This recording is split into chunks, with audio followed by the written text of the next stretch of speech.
अस्सलामुअलैकुम वरहमतुल्लाहि वबरकातुहू। उम्मीद करती हूँ कि आप सब खैरियत से होंगे। आप देख रहे हैं द लर्निंग लाउंज। आज की इस वीडियो में हम लोग डिस्कस करेंगे अबाउट म्यूज़िक जॉनरास। हम लोगों ने पहले ही डिस्कस किया था कि जॉनरा होता क्या है। जॉनरा बेसिकली हम लोग कैटेगराइजेशन को ही कहते हैं कि हम लोग किसी चीज़ की कैटेगरी बना दें कि हमें पता लग सके कि अच्छा इसमें ये चीज़ें आनी है, ठीक है। तो अगर हम लोग म्यूज़िक जॉनरास की बात करें तो इसमें भी यही उन्होंने लिखा है कि music is also divided into genres based on it's sound and style. मतलब कि म्यूज़िक की कैटेगरीज बनाई जाएं उसकी साउंड और उसके स्टाइल की बेस पर, ठीक है। अगर हम लोग डिस्कस करें पॉप म्यूज़िक को, ये हमारे पास एक जॉनरा है इसका, ठीक है।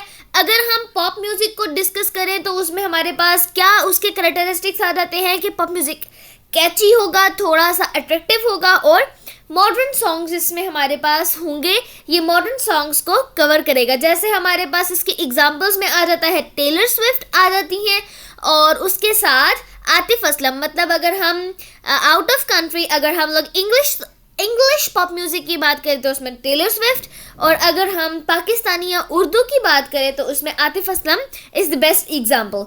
नेक्स्ट हम लोग अगर डिस्कस करें रॉक जॉनरा की, तो रॉक हमारे पास एक ऐसी कैटेगरी होती है म्यूज़िक की जिसमें हम लोग loud guitars and strong beats का यूज़ करते हैं।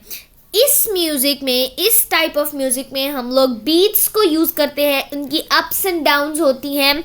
लाइक हम लोग जो वर्ड यूज़ करते हैं ना कि we play with beats in this type of genre, और इसमें हमारे पास लाउड गिटार्स होते हैं और इस टाइप की ही चीज़ें होती हैं। मतलब कि इसमें हाई टोन्स यूज़ किए जाते हैं गिटार्स के और ओवरऑल ही ये बेस हाई टोन पे होता है, ठीक है। इसमें हमारे पास जो एग्जांपल है ये है बीटल्स की और कयास की। बीटल्स एक बैंड है, अमेरिकन बैंड है जो कि स्टार्ट हुआ था आई थिंक ये स्टार्ट हुआ था 1960 में ये स्टार्ट हुआ था, ठीक है। और कियास हमारे पास एक पाकिस्तानी जो है वो बैंड है। नेक्स्ट हमारे पास आ जाता है क्लासिकल।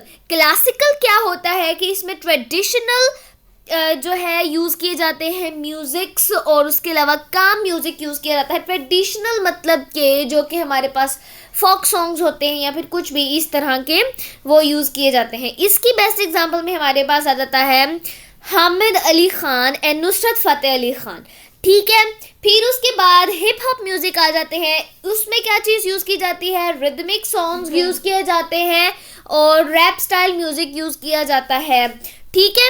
रैप स्टाइल जो है वो यही होता है कि उसमें जो है एक ही टोन में जो है वो सिंगिंग की जाती है और इसके अंदर जैसे हम लोग अब बाकी म्यूज़िक्स में अगर बात करें तो हम लोग साउंड्स को अप एंड डाउन करते हैं, लेकिन जो हमारे पास रैप म्यूज़िक होता है, रैप स्टाइल म्यूज़िक जो होता है उसमें हम लोग रैपिंग करते हैं और म्यूज़िक को अप एंड डाउन नहीं करते। उस स्पेसिफिक पार्ट में जब रैप किया जा रहा होता है साउंड को एक ही टोन में रखा जाता है। इसकी अगर हम लोग एग्जाम्पल्स में डिस्कस करें तो एमिनेम है और उसके अलावा हमारे पास बोहेमिया है, ठीक है। बोहेमिया पाकिस्तानी है और इसको तकरीबन हर किसी ने सुना हुआ होगा, तो अगर आप इसको देखें तो इससे आपको पता लग सकता है कि रैप्स क्या होते हैं।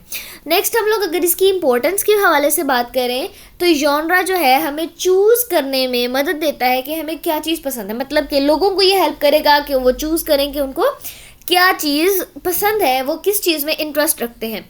मतलब कि अगर आप लोग डिस्कस कर रहे हो, अगर आपको कोई स्पेसिफिक आर्टिस्ट का कोई वर्क का अच्छा लगता है आप लोगों को, या फिर आप लोगों को कोई भी ऐसी चीज़ जो है वो अच्छी लगती है, तो आपको इसका पता होगा कि हाँ भाई, मतलब कि उसकी कैटेगरी का पता होगा कि आपको हाँ ये चीज़ थी और मुझे इसका मतलब है कि ये चीज़ें पसंद है, ठीक है। आपको पता लग जाता है कि आपको क्या चीज़ पसंद है, आपको कैटेगरी पसंद आ जाएगी। फिर वो अगर आपको रैप्स पसंद है तो आपको होगा कि हाँ ठीक है भाई, मुझे इस टाइप की चीज़ें जो है वो पसंद है, ठीक है।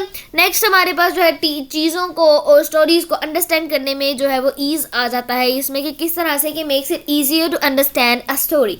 कि अगर आप लोग बात करो कि आप लोगों को पता है कि इस चीज़ में इस टाइप की चीज़ें बताई जाएंगी कि आपको आपका माइंडसेट बना होगा कि हाँ भाई इसमें ये चीज़ें बताई जाएंगी और हमें पता है कि हमने इस चीज़ को देखना है, तो हम अब समझते जाएंगे। ट्विस्टेड नहीं होगा कि कहीं पर कॉमेडी चल रही है, कहीं पर जो है वो हॉरर चल रहा है एक ही मूवी में। ये चीज़ जो है ये फिर एक तरह से डिफ़िकल्ट आ जाती है कि मतलब ये नहीं होता, कि समझ नहीं आती है फिर चीज़ों की। ये जो बेस्ट लिटरेरी वर्क्स होते हैं उसमें मिक्सअप नहीं होता है चीज़ों का। नेक्स्ट अगर हम लोग डिस्कस करें तो हमारे पास आ जाता है इसकी इम्पोर्टेंस में कि ये हेल्प करता है राइटर्स को और फिल्म मेकर्स को कि क्रिएट करें राइट इमोशंस। किस तरह से राइट इमोशंस क्रिएट होंगे? अब देखें कि आप को जॉनरा दिया गया है हॉरर जॉनरा, ठीक है, हॉरर फिल्म्स का, और आप उसमें कॉमेडी डाल रहे हो, तो इस तरह से इमोशंस जो है वो राइट नहीं पुट होंगे। आपको जॉनरा दिया गया है कॉमेडी का, आप कॉमेडी के ही एलिमेंट्स डालो, आप उसमें फन डालो, आप उसमें एंटरटेनमेंट डालो, ये सारी चीज़ें फिर आपको पता लग जाएगा कि आपने हाँ भाई इमोशंस जो है वो कौन से पुट करने हैं, किस टाइप की चीज़ें पुट करनी है। सीरियस मूवी है तो उसमें आपने किस तरह की चीज़ें पुट करनी है कि जो है वॉच करने वाला या फिर कोई भी जो है बिहाइंड द स्क्रीन या in front of the screen जो है वो किस तरह से फील करेगा उस चीज़ को देखकर। इन चीज़ों को भी जो है वो अपने उसमें रखना होता है, इन देयर साइड के हमने क्या चीज़ें किस तरह से करनी है।